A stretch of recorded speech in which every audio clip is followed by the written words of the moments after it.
وعلى آله وأصحابه المتأدبين بآدابه. أما بعد فأعوذ بالله من الشيطان الرجيم. بسم الله الرحمن الرحيم. الله ولي الذين آمنوا. صدق الله العظيم. درود شریف. اللهم صل على سيدنا محمد وعلى آل سيدنا محمد وبارك وسلم. اللهم صل على سيدنا محمد وعلى آل سيدنا محمد وبارك وسلم. اللهم صل على سيدنا محمد وعلى آل سيدنا محمد وبارك وسلم.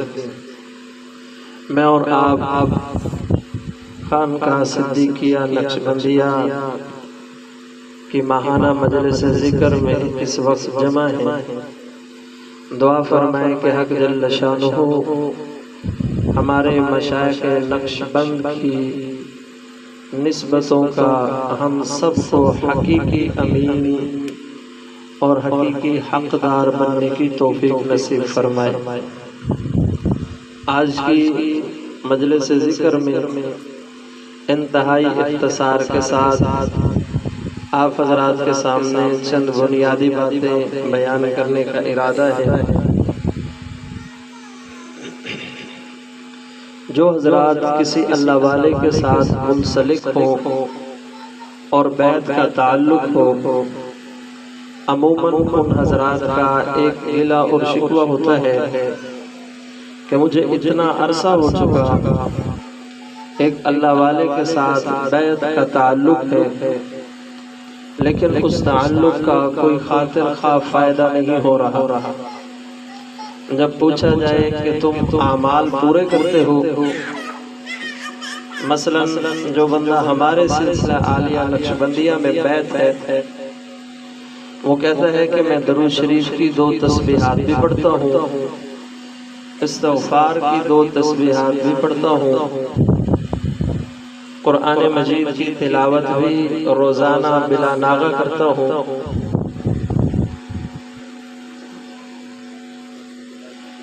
اور 5-10 منٹ کا مراقبہ جو ضمناً چلتا ہے وہ بھی کرتا ہوں، لیکن میرے اندر کوئی خاص تبدیلی نہیں آ رہی.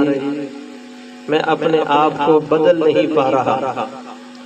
اس کی وجہ یہ ہوتی ہے کہ عموماً تمام اعمال سالک کر رہا ہوتا ہے، لیکن مراقبے کے اندر سست ہوتا ہے اور مراقبے نہیں کرتا، جس کی وجہ سے اس کی ترقی نہیں ہوتی.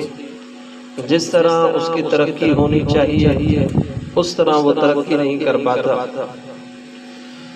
ہمارے سلسلہ عالیہ نقشبندیہ میں سب کچھ مراقبہ ہے. مراقبے سے ہی انسان کا دل تبدیل ہوتا ہے، بلکہ ہمارے 35 اسباق ہیں وہ سارے کے سارے مراقبہ ہیں، سارے کے سارے مراقبات پر مشتمل ہیں، جن کے اندر سستی کی وجہ سے عموماً سالک اللہ رب العزت سے اپنا تعلق نہیں جوڑ پاتا. مراقبہ یہ لفظ رقیب سے ہے، جس کا معنی منتظر، نگہبان اور پاسبان کے ہیں. امام غزالی رحمۃ اللہ علیہ فرماتے ہیں کہ قلب کا رقیب کو تاکتے رہنا اور اسی کی طرف مشغول اور متوجہ رہنا یہ مراقبہ ہے. حضرت شاہ ولی اللہ محدث دہلوی رحمۃ اللہ علیہ فرماتے ہیں مراقبہ یہ ہوتا ہے کہ تو اپنے دل پر اس بات کو لازم کرے کہ تیری طرف اللہ رب العزت دیکھ رہے ہیں. اپنے لیے اس بات کو لازم جان لے کہ ہر وقت، ہر لمحہ، ہر لحظہ میرے اللہ کی نظر مجھ پر ہے. حدیث احسان کے اندر بھی رسول اکرم صلی اللہ علیہ وسلم نے یہی بات ارشاد فرمائی کہ تو اللہ رب العزت کی عبادت اس طرح کر گویا کہ تو اللہ کو دیکھ رہا ہے. اگر یہ کیفیت نہیں تو کم از کم اس طرح کر گویا اللہ مجھے دیکھ رہا ہے. یہ احسان تصوف اور سلوک کی بنیاد ہے، جڑ ہے. مختلف مشائخ اور اللہ والے مختلف قسم کے مراقبے انسان سے کراتے ہیں. بعض سلسلوں کے مشائخ مراقبہ موت کرواتے ہیں کہ انسان کو حکم دیا جاتا ہے کہ کچھ وقت نکال کر بالکل یکسوئی کے ساتھ اپنی نظروں کو نیچے جھکا لیں، اللہ رب العزت کی طرف متوجہ ہو جائیں اور سوچیں کہ میرا اس دنیا سے تعلق کٹ چکا ہے، میں اس دار فانی سے دار بقا کی طرف منتقل ہو چکا ہوں. اور اس منتقل ہونے کی کیفیت میں آنکھ بند کر کے یہ سوچیں اب مجھے غسل دیا جا رہا ہے، اب مجھے کفن پہنایا جا رہا ہے، اب میری نماز جنازہ پڑھی جا رہی ہے، اب میری تدفین ہو رہی ہے، اور پھر اس کے بعد منکر نکیر میری زندگی کے بارے میں مجھ سے سوال کر رہے ہیں. ان تمام کیفیات کو سوچنے کا نام مراقبہ موت ہے کہ انسان موت کے حوالے سے مراقبہ کرے. بعض مشائخ اور اللہ والے صوفیاء وہ مراقبہ کراتے ہیں محبوب مجازی کو دل سے نکالنے کا، کہ اگر کسی غیر اللہ کے ساتھ محبت کا تعلق ہو گیا ہے تو اس کو اپنے دل سے نکالنا کس طرح ہے، اس کے مراقبے کرائے جاتے ہیں. اور اس میں کیفیات ہوتی ہیں مختلف کہ انسان سوچے آج جس شخصیت پر آج جس حسن کی میں پرستش کر رہا ہوں، بہت قریب وہ وقت آنے والا ہے جب اس کے چہرے پر جھڑیاں پڑ جائیں گی. بہت قریب وہ وقت آنے والا ہے جب اس پر بڑھاپا مسلط کر دیا جائے گا. بہت جلد وہ وقت آنے والا ہے جب بڑھاپے کے بعد یہ اپنی آنکھوں سے آنکھوں کی گدھ اور گندگی کو صاف نہیں کر پائے گا. بہت قریب وہ وقت آنے والا ہے جب اس کے ناک کے نتنوں میں بال اگے ہوئے اور باہر نکلے ہوئے ہوں گے. یعنی اس کی بڑھاپے کی کیفیات کو سوچ کر جب یہ اتنا عارضی ہے، اس کا حسن اتنا عارضی ہے، میں اس پر فدا ہو کر اپنی زندگی کیوں برباد کر رہا ہوں. یہ مراقبہ بعض مشائخ کرواتے ہیں. بعض مشائخ بیت اللہ کا مراقبہ کرواتے ہیں کہ انسان کے دل کے اندر جو شہوانی خواہشات ہیں، بری چاہتے ہیں، برے خیالات جو ابھرتے ہیں، انسان ان خیالات کو دور کرنے کے لیے اپنے دل کو اس قابل بنائے کہ دل کی توجہ ان سے ہٹ کر اللہ رب العزت کی طرف ہو جائے. ساری دنیا سے ہٹ کر صرف اللہ رب العزت کا بندہ بن جائے. جب اللہ رب العزت سے انسان کو تعلق ملتا ہے پھر انسان دل کا بادشاہ ہوتا ہے. اس کی زندگی بادشاہوں سے کم نہیں ہوتی بلکہ بادشاہوں سے بھی زیادہ خوبصورت زندگی گزار رہا ہوتا ہے. مراقبہ کرنے والے عموماً یہ بات کہتے ہیں کہ حضرت اگر مراقبہ کریں تو بہت برے خیالات آتے ہیں، بہت بری سوچیں آتی ہیں، برے خیالات آتے ہیں. وہ گناہ جو کبھی کیے نہیں، مراقبے میں بیٹھتے ہی ان گناہوں کا تصور دل کے اندر آنے لگ جاتا ہے. بعض اوقات تو مراقبہ کرتے وقت ڈر لگتا ہے کہ بہتر تھا کہ میں مراقبہ ہی نہ کرتا. جو ہی یکسوئی کے ساتھ بیٹھتا ہوں برے خیالات آنا شروع ہو جاتے ہیں. یاد رکھو جس برتن کے اندر جو کچھ ہوتا ہے وہی باہر نکلتا ہے. جب ہم مراقبہ کرتے ہیں تو ہمارے اندر کا گند، اندر کی گندگی، سوچ کی گندگی، فکر کی گندگی جو ہم نے آج تک زبان بے احتیاط میں استعمال کی، جب جی چاہا گالی دے دی، جب جی چاہا کسی کی غیبت کر لی، جو آج تک ہم نے کانوں کا غلط استعمال کیا، جب جی چاہا گانا سن لیا، جب جی چاہا کوئی قوالی سن لی، جو ہم نے اپنی آنکھوں کا غلط استعمال کیا، جس طرف دل چاہا بے مہار گھوڑے کی طرح، شتر بے مہار کی طرح اس طرف اپنی نظر دوڑاتے چلے جاتے ہیں. یہ جو بے احتیاطیاں ہماری زندگی میں شامل ہوتی ہیں، ان بے احتیاطیوں کی وجہ سے اندر گند بھر جاتا ہے. جب اندر گند بھر جاتا ہے تو اس کا نتیجہ یہ نکلتا ہے جب ہم کسی صاحب نسبت سے جڑتے ہیں، کسی اللہ والے سے جڑتے ہیں، تو پھر مراقبہ کرنے کے لیے یوں سر جھکا کے بیٹھتے ہیں، برے خیالات شروع. ہمارے مشائخ فرماتے ہیں تب مراقبے کو چھوڑنا نہیں چاہیے بلکہ مسلسل کیے جاؤ آج اگر آپ نے یکسوئی کے ساتھ مراقبہ کیا، یکسوئی کے ساتھ بیٹھے، آپ کے دل میں 100% برے خیالات آئیں گے تو کل جب کریں گے تو 99% برے خیالات ہوں گے، 1% اس میں کمی آئے گی، اگلے دن 98% برے خیالات آئیں گے، ایک اور کمی آ جائے گی، یوں کرتے کرتے ایک وقت ایسا آئے گا کہ جو ہی آپ نظر جھکاؤ گے اللہ کی یاد میں مست ہو جاؤ گے، جو ہی نظر جھکاؤ گے مزہ آئے گا، لطف آئے گا۔ ہمارے کیا ہوتا ہے، ہم مراقبہ کرنے بیٹھے، برے خیالات آئے کہ میں کیا کروں، برے خیالات آتے ہیں، اس وجہ سے میں نہیں کر سکتا مراقبہ۔ حقیقت میں ہم یہ کہنا چاہتے ہیں میرے اندر جو گند بھرا ہوا ہے میں اسی گندگی کے ساتھ اللہ سے ملنا چاہتا ہوں، اور یہ بڑی خطرے کی بات ہے۔ مسلسل مراقبہ کرنے والا بندہ ایک نہ ایک دن ایسا آتا ہے کہ اس کو فکر کی پاکیزگی حاصل ہو جاتی ہے، ایک دن ایسا آتا ہے اس کی فکر میں فرحت ہوتی ہے، اس کی فکر کے اندر اللہ رب العزت کی یاد ہوتی ہے، اللہ رب العزت کی تڑپ ہوتی ہے، وہ اللہ رب العزت کے لیے تڑپنے والا بن جاتا ہے۔ اور یہ بات یاد رکھیے، میں نے عرض کیا کہ ہمارے سلسلے مراقبات پر مشتمل ہے، ہر سبق کی اپنی کیفیت ہے۔ ہمارا پہلا سبق ہے لطیفہ قلب۔ لطیفہ قلب کے کرنے سے انسان کی شہوانی خواہشات کنٹرول ہوتی ہے، لطیفہ روح کے کرنے سے انسان کے اندر صبر کی کیفیت پیدا ہوتی ہے، انسان کا غصہ کنٹرول ہوتا ہے، ہر سبق کے اوصاف ہیں۔ پھر آگے مراقبات جب شروع ہوتے ہیں ان کے اندر جو اسباق ہیں ان میں بھی پھر یہ بعض انبیاء کے اوصاف، اولو العزم انبیاء، حضرت آدم علیہ السلام کے اوصاف جو بندہ لطیفہ قلب کو صحیح کر لے، اور پھر آگے جو مراقبات قلب کے آتے ہیں ان کو صحیح کر لے، حضرت آدم علیہ السلام کے اوصاف اس میں منتقل ہوتے ہیں۔ لطیفہ روح کو کرنے والے بندے کی کیفیت میں حضرت نوح علیہ السلام، حضرت ابراہیم علیہ السلام کے اوصاف منتقل ہوتے ہیں۔ لطیفہ سر کا سبق کرنے والے بندے کے دل میں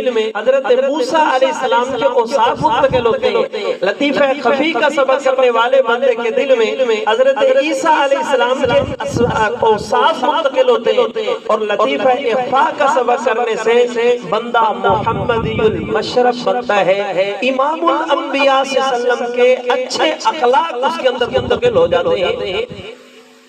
ہر سبق کے اپنے اثرات ہیں، اور ہمارے سارے کے سارے اسباق جو ہیں وہ مراقبات ہیں۔ اس سے انسان کا اندر بدلتا ہے، اندر تبدیلی آتی ہے۔ ہمارے ہاں جو عام مراقبہ کیا جاتا ہے اس میں یہ تصور ہوتا ہے بندہ ساری دنیا سے ہٹ کر اللہ رب العزت کی طرف متوجہ ہے کہ میرے دل پر اللہ رب العزت کی رحمت پڑ رہی ہے، اور وہ پانی کی طرح برس رہی ہے، اور دل کا زنگ گند اور سیاہی وہ اتر رہی ہے۔ امام الانبیاء صلی اللہ علیہ وسلم نے فرمایا، حدیث پاک کا مفہوم ہے، جس طرح کا تم اللہ رب العزت پہ گمان کرو گے ویسے ہی اللہ رب العزت تمہارے لیے فیصلہ فرمائیں گے۔ جب بندہ گمان کرتا ہے اللہ کی رحمت برس رہی ہے، زنگ اتر رہا ہے، گندگی اتر رہی ہے، تو ایک وقت ایسا آتا ہے کہ بندہ اپنے دل کو بالکل پاک اور صاف پاتا ہے۔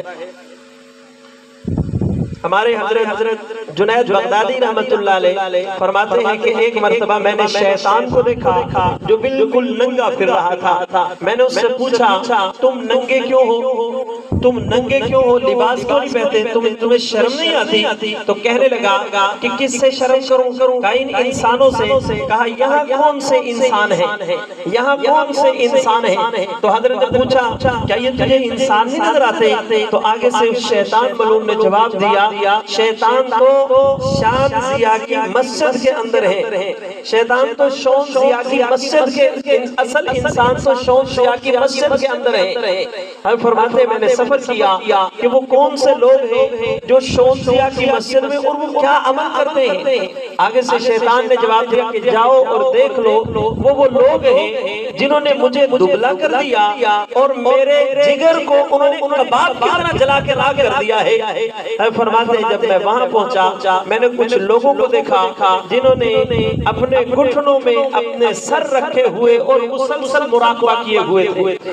تو مراقبے کی وجہ سے شیطان ملعون کو تکلیف ہوتی ہے، اور شیطان ملعون اللہ رب العزت کے محبوب بندوں کے غضب کے اندر گرفتار ہو جاتا ہے۔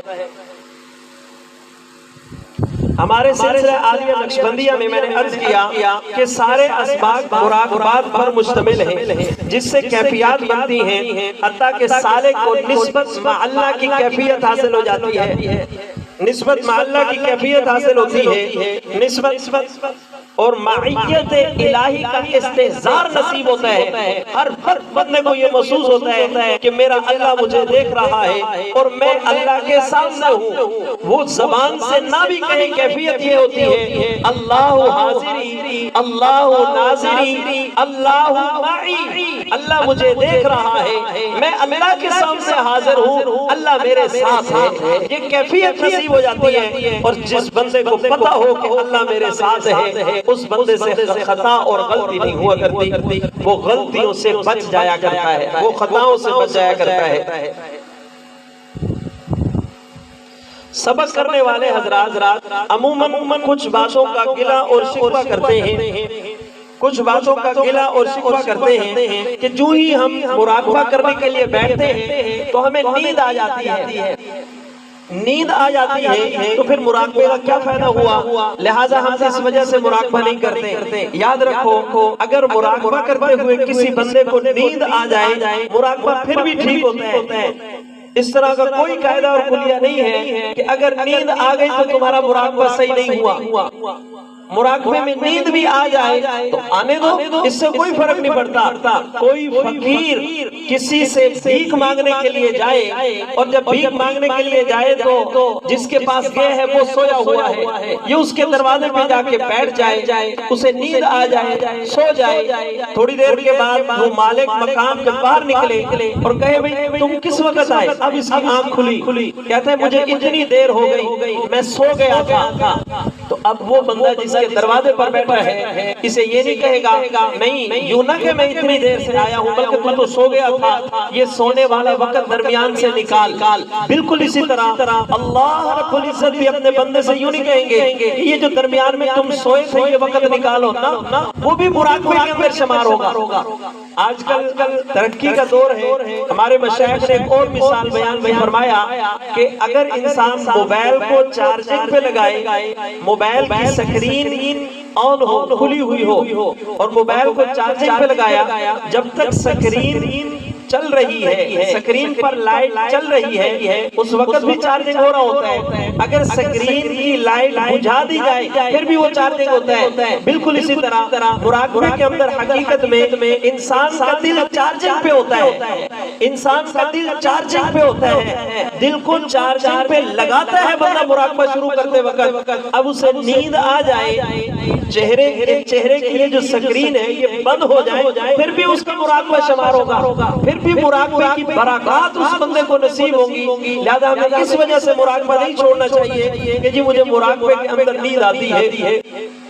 اور یاد رکھو کہ جب اللہ رب العزت کی رحمت برستی ہے تو پھر کیفیات کے پودے اگتے ہیں۔ جب رحمت برستی ہے تو پھر کیفیات کے پودے اگتے ہیں، انسان کو مختلف قسم کی کیفیات محسوس ہوتی ہیں۔ مثال کے طور پہ دل کے اندر ایک حرکت محسوس ہونا شروع ہو جاتی ہے، دل کے اندر ایک تحرک محسوس ہوتا ہے، دل دھڑکتا ہے۔ یاد رکھیے دل کا دھڑکنا اور چیز ہے اور دل کا دھڑکنا اور چیز ہے۔ دل یہاں پر ہے اور ہمارا پہلا سبق یہاں پستان سے 2 انگل نیچے، یہاں پر لطیف قلب ہے۔ جب انسان بار بار اس سبق کو کرتا ہے، پابندی کے ساتھ کرتا ہے، اپنے شیخ کی توجہات حاصل کر کے کرتا ہے، سبق کے ساتھ ساتھ وقوف قلبی ضرور کرتا ہے، ایک وقت ایسا آتا ہے کہ یہاں پر دھڑکنے کی کیفیت انسان کو محسوس ہوتی ہے۔ اور ایک عرصے تک پھر دوسرا سبق آ گیا لطیفہ قلب کے بعد لطیفہ روح، لطیفہ سر، لطیفہ خفی اخفا، لطیفہ نفس قالبیہ۔ پورے بدن میں ایک تحرک کی کیفیت پیدا ہوتی ہے۔ انسان کا دل عام روٹین میں 70-75 مرتبہ ایک منٹ کے اندر دھڑکتا ہے، جبکہ یہ دھڑکنے کی کیفیت ایک منٹ میں ہزاروں کی تعداد میں ہوتی ہے۔ اور جب انسان اور زیادہ ذکر اذکار کرتا ہے، مراقبہ کرتا ہے، مشائخ کی توجہات حاصل کرتا ہے، پھر یہ تحرک تذکر میں بدل جاتا ہے۔ پھر انسان کو ذکر کی کیفیت نصیب ہوتی ہے۔ ایک وقت ایسا آتا ہے کہ پھر انسان کے دل میں تحرک کے بعد جب تذکر کی کیفیت آتی ہے، اللہ اللہ اللہ، اس کیفیت کو بندہ محسوس کرتا ہے۔ ہمارے حضرت امام العلماء والصلحاء جانشین قطب عالم مولانا پیر خواجہ محمد عبد الماجد صدیقی نقشبندی دامت برکاتہ العالیہ کی والدہ محترمہ کا جب انتقال ہوا، ایک مرتبہ حضرت نے نجی محفل میں یہ بات بتائی، فرمایا کہ پورے کمرے کے اندر امی جی کے دل کی اللہ اللہ اللہ کی آواز گونج رہی تھی۔ ان کا انتقال ہو چکا تھا، ڈاکٹر کہتے تھے ہر لحاظ سے چیک اپ کرنے کے بعد محسوس ہوتا ہے انتقال ہو گیا، لیکن یہ حرکت کس چیز کی ہے؟ یہ حرکت حضرت نے فرمایا اب بھی ہمارے خاندان میں کچھ نوجوان ایسے ہیں جن کے موبائل میں وہ آواز اب بھی ریکارڈنگ موجود ہے۔ یہ 6 میں حضرت کی والدہ کا انتقال ہوا تھا۔ تو یہ کیفیت انسان کو جب بندہ مراقبات کرے گا، اشاربات کرے گا، اسباق کرے گا، لطائف کے اسباق کرے گا، تو پھر کیفیات ضرور پیدا ہوگی۔ جب اسباق کا پانی لگایا جائے گا تو کیفیات کے پودے ضرور اگیں گے۔ یہ ایک وائبریشن ہوتی ہے جو انسان کے اندر منتقل ہو جاتی ہے، اور اس کے اندر ایک لطف ہوتا ہے۔ بعض علماء نے اس کی مثال دی، فرمایا جس طرح ایک گاڑی کار کھڑی ہو، اس کے اوپر بندہ بیٹھا ہو تو اس کار میں ایک تحرک ہوتا ہے، ایک حرکت ہوتی ہے، انسان اپنے اندر یہ حرکت محسوس کرتا ہے۔ اور یہ ارتعاش کی شفت بعض اوقات یہ نظر آتی ہے۔ ہمارے بزرگوں نے فرمایا جن کو اس کا مشاہدہ ہوا، فرمایا جس میں اوپر بلب لگا ہو، چھت کے اوپر بالکل قریب، اس کے نیچے پنکھا، عرشی پنکھا ہو، وہ پنکھا چل رہا ہو، اوپر بلب ہے، پھر بالکل نیچے پنکھا چل رہا ہے، تو اب وہاں پر ایک عجیب سی کیفیت محسوس ہوتی ہے کہ کوئی چیز نظر بھی آ رہی ہے اور وہ نظر نہیں بھی آ رہی۔ تو بالکل اسی طرح بعض اوقات انسان اسباق کرتے کرتے اس مقام تک پہنچ جاتا ہے کہ وہ چیزیں انسان کو محسوس ہوتی ہیں، انسان ان چیزوں کو محسوس کر رہا ہوتا ہے۔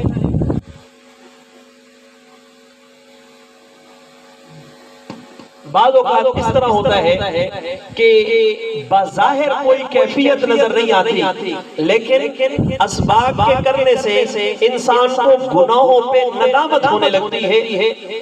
کوئی گناہ کیا، یار مجھے نہیں کرنا چاہیے تھا، میں نے غلط کیا، یہ کیفیت پیدا ہونا شروع ہو جاتی ہے۔ یا کوئی نیکی چھوٹی، ندامت ہونے لگی، یار مجھے یہ نیکی کر لینی چاہیے تھی، پھر نیکی کا شوق پیدا ہونے لگتا ہے۔ ہمارے مشائخ نے فرمایا یہ بھی قلب جاری ہو گیا، بلکہ فرمایا کہ کسوٹی کہ میرا قلب جاری ہوا یا نہیں، اس کا بہترین معیار دیکھنا اپنے اندر۔ اگر کوئی بندہ کہے میرے تو لطائف جاری ہے اور نظر بھی آتا ہے اس کا پورا بازو ہل رہا ہے بظاہر، لیکن وہ سنتوں کی خلاف ورزی کرتا ہے، ہم کہیں گے اس کا قلب جاری نہیں ہوا، اس کا کندھا جاری ہوا ہے۔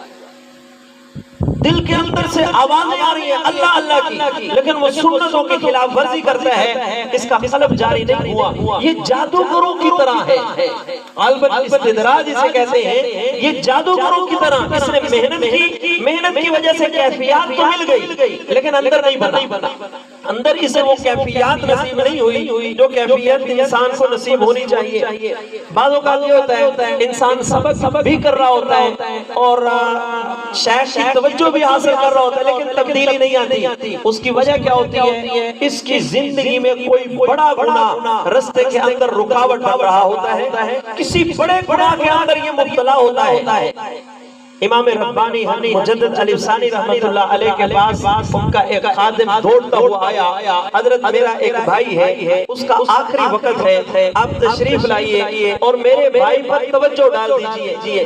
حضرت امام ربانی مجدد علی ثانی شیخ احمد سرہندی رحمت اللہ علیہ کی توجہات بے انتہا تھی، عجیب کیفیات تھی ان کی۔ وہ تو ایسے انسان تھے جن کے بارے میں حضرت خواجہ باقی باللہ رحمت اللہ علیہ یعنی یہ شیخ فرمایا کرتے تھے مجدد علی ثانی، یہ شیخ احمد ہے تو میرا مرید، لیکن اس کے سورج میں مجھ جیسے ہزاروں ستارے غائب ہو جائیں، اس کے سورج میں مجھ جیسے ہزاروں ستارے غائب ہو جائیں، اتنا بڑا مرتبہ۔ اور بلکہ علماء نے لکھا ہے حضرت خواجہ باقی باللہ رحمت اللہ علیہ اپنے مرید حضرت مجدد علی ثانی رحمت اللہ علیہ کو اس طرح ڈھونڈا کرتے تھے جس طرح سچا صادق سالک اپنے شیخ اور مرشد کو ڈھونڈتا ہے کہ ان کی صحبت میں، مرید کی صحبت میں مجھے بیٹھنا نصیب ہو جائے، کچھ وقت ان کی صحبت میں گزر جائے۔ یہ کیفیت دوڑتا ہوا ہے ملازم، حضرت میرے بھائی کا آخری وقت ہے، زبان پہ کلمہ جاری نہیں ہو رہا، آپ تشریف لائیے، ان پر کچھ توجہ ڈال دیجئے۔